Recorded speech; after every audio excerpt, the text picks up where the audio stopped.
So my webinar did not go as planned, and there's a couple of things that I learned about that particular webinar that I will do differently for next time, and so I wanted to share that with you. The first thing that didn't go as planned is that my technology did not work. And for me, it's important that not only do I share my face when I'm speaking, but I also share my screen and my presentation or the tools that I'm utilizing on my computer. So that was important to me, and that didn't happen. And so that was very, very, very frustrating. And that has to be fixed. So my technology in terms of being able to be in front of camera and then doing a screen share is vital. I learned that lesson, vital. The other thing that I learned is my first webinar went a little long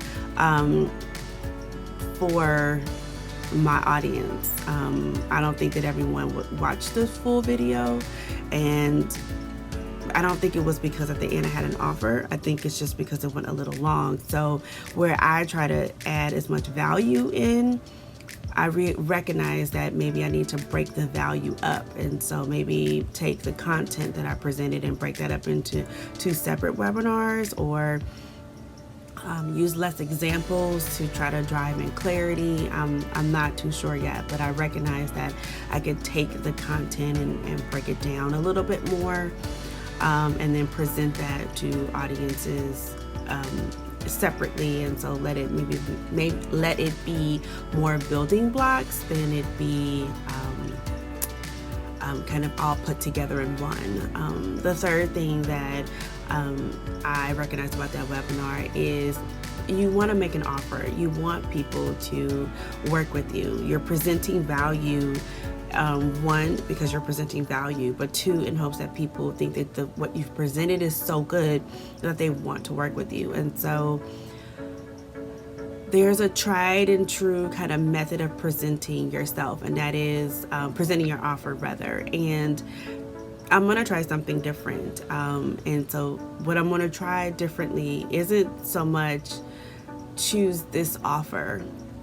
It's you have 2 choices, really 3 choices. You could not choose me.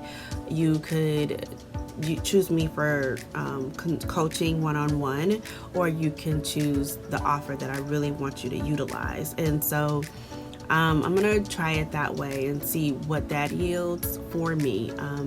I feel a lot more comfortable with that. It feels a lot more honest for that. Not to say the other way wasn't honest, but it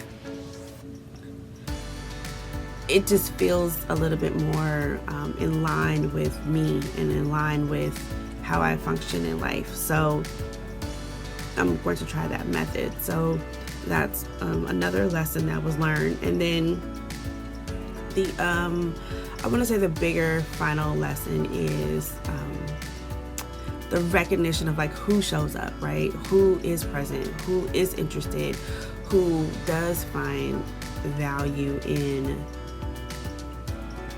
what you're trying to do, right? So there were people that showed up for my webinar on time. There were people who assisted me when I was trying to have technical problems. So it wasn't like just all bad, right? That there were some learning lessons, but there was also some recognition lessons that, yes, your content is good. That was confirmed. Yes, the value you provide is great. Lesson learned, right? And there's some other things that we could do differently, but the biggest one is that who showed up and who was cheering you on. And so I really want to I have acknowledged those people, but I wanted to just say that everything isn't a negative lesson learned or a lesson learned for you to be able to fix or change. Some of the lessons learned are just recognizing the value of what you already have in your space and in your life. So those are the lessons that I learned from the webinar. I do believe those are 4 lessons. It could be 5. I wasn't really keeping count. But that is the most important thing is that, and then this is number 5, that I did it. That I went on and I completed the webinar, even though I was having major challenges and I just wanted to just say, and then go eat and lay down. I didn't. I finished the webinar and then I ate and then I laid down. But I did do that. So those are the 5 lessons. All right. See you later.